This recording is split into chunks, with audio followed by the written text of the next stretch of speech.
नमस्कार। इस वक्त मेरी मौजूदगी मधेपुरा जिला के आलमनगर चौसा प्रखंड में है और आज जो है यहाँ जन स्वराज पार्टी के सूत्रधार प्रशांत किशोर का जो है यहाँ दौरा था, वह इसी मंच पर से जो है जनता को संबोधित किए। आगे देखिए इस संबंध में क्या कुछ जानकारी दे रहे हैं जन स्वराज पार्टी के सूत्रधार प्रशांत किशोर इस पूरी वीडियो में।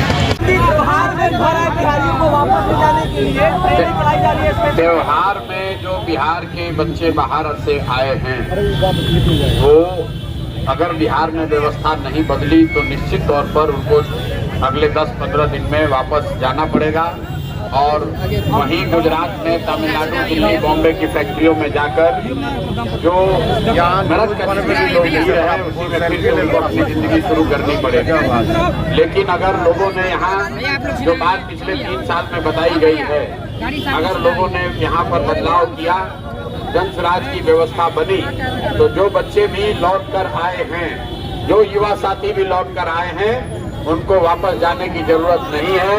उनके लिए यही बिहार में 10-12-15 हजार रुपए के रोजी रोजगार की व्यवस्था 14 तारीख के बाद जन स्वराज की अगर व्यवस्था बनी तो जो भी युवा छठ में घर आया है उसको वापस जाने की जरूरत नहीं है।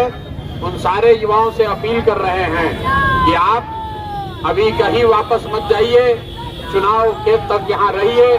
जैसे प्रशांत किशोर ने गली गली गांव जाकर लोगों को बताया, समझाया है, आप भी अपने गांव में प्रशांत किशोर बनिए।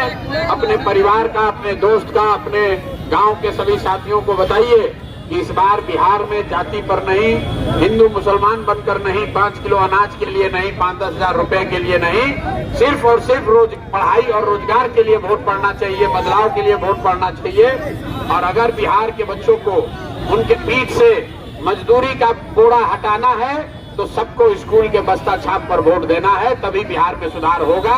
और अगर लोगों ने फिर गलती किया, फिर वही लालू के डर से नीतीश और नीतीश के डर से लालू को वोट दिया, तो जितने बच्चे अभी छठ में आए हैं 10 दिन के अंदर चुनाव खत्म होगा, फिर उनको बस में, गाड़ी में, ट्रेन में जानवरों की तरह बैठकर वापस जाना पड़ेगा।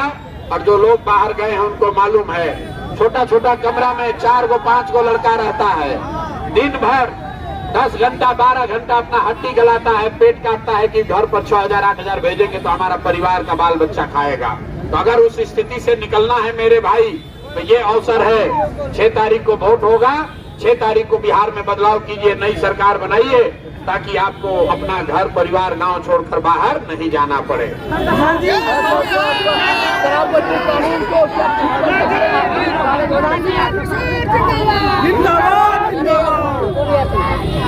योगी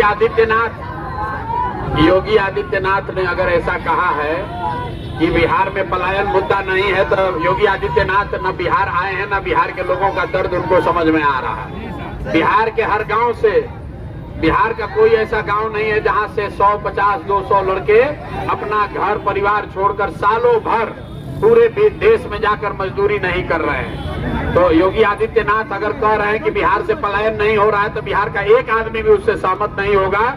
योगी आदित्यनाथ खाली हिंदू मुसलमान उनको करना है। यूपी में तरक्की हो रहा है और बिहार हम लोग पीछे जा रहे हैं, तो ये लोग मजा ले रहा है। दूसरी बात समझिए, ये दूसरे राज्य से जो लोग नेता आते हैं, अमित शाह बोले कि बिहार में फैक्ट्री नहीं लग सकता है क्योंकि बिहार में जमीन नहीं है। तो मेरे भाई, ये लोग चाहते हैं कि फैक्ट्री लगे गुजरात में, अब बिहार का बच्चा जाकर गुजरात में 10-12 हजार में मजदूरी करता रहे। गुजरात का आदमी बनेगा फैक्ट्री में मालिक, अब बिहार का बच्चा बनेगा फैक्ट्री में मजदूर। तो बिहार के लोगों को तय करना है कि भैया आपको गुजरात में फैक्ट्री चाहिए कि आलमनगर, मधेपुरा, बिहार में फैक्ट्री चाहिए। बिहार में फैक्ट्री चाहिए तो सब लोग जगिए और इस बार लालू, नीतीश को, मोदी को यहाँ से किनारे कीजिए, नई व्यवस्था बनाइए, तभी बिहार में रोजगार होगा, पलायन बंद होगा। जन स्वराज ने 100 वादा नहीं किया है, लेकिन एक वादा पक्का किया है कि जन स्वराज का व्यवस्था बना, पलायन बंद, यहाँ से कोई आदमी बाहर 10-12 हजार के लिए मजदूरी करने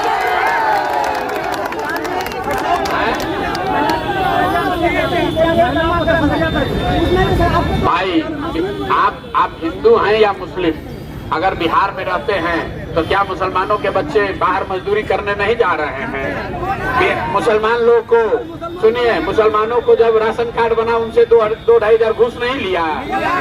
तो जो जितना मुस्लिम पीड़ित है उतना हिंदू पीड़ित है। हम लोग हिंदू मुसलमान करके बांटिए मत। बिहार में जो गरीब है वो सब आदमी परेशान है और परेशानी का जड़ है लालू नीतीश। इनको हटाइए, नई व्यवस्था बनाइए, बदलाव जरूरी है। अगर रोटी को भी नहीं पलटिएगा तो रोटी भी जल जाएगा। यहाँ 25 वर्ष से एक नेता बैठा हुआ है, इसको हटाना है कि नहीं हटाना है? लोगों से पूछिए, सबको बदलाव चाहिए कि नहीं चाहिए भाई? बदलाव चाहिए ना?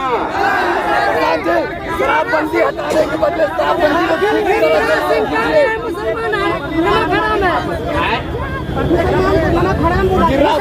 अरे भाई, प्रत्येक घर में नौकरी। आप यहाँ जितने लोग हैं, किसी को विश्वास है? हर घर में ही तेजस्वी यादव कह रहे हैं कि हम हर घर से नौकरी दे देंगे। अब जरा सुनिए, इनके माँ बाबूजी यहाँ पर मुख्यमंत्री थे तो पूरा बिहार देखा, 15 साल में बिहार को लूट लिया। आदमी को तो छोड़िए, जानवर का भी चारा खा गया है। आदमी का छोड़िए, जानवर का भी चारा खा गया।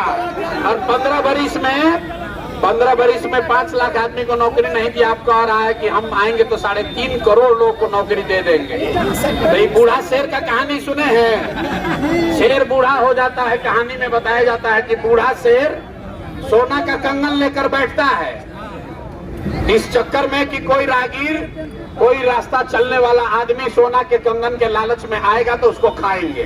तो ये जो राजद वाला है, बूढ़ा शेर सब है कि जैसे ही आप इसके लालच में पड़ के वोट दीजिएगा, जीत कर आएगा तो लूट मार, अपहरण, हत्या, इसके अलावा ये सब कुछ नहीं जानता है। तो कोई आदमी अभी लोग के चक्कर में पड़ने वाला नहीं है। अब लालटेन का जमाना खत्म हो गया। लालटेन का जमाना नहीं चाहिए भैया।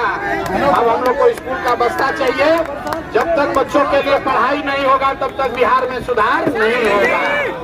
और जितने लोग यहाँ आए हैं सब आदमी संकल्प लीजिए, जो छठ में घर आया है इस बार बाहर वापस नहीं जाना है। अभी आपने देखा कि जनस्वराज पार्टी के सूत्रधार प्रशांत किशोर जो है जनता को संबोधित कर रहे थे। तो बहरहाल इस खबर के प्रति आप लोग क्या सोचते हैं?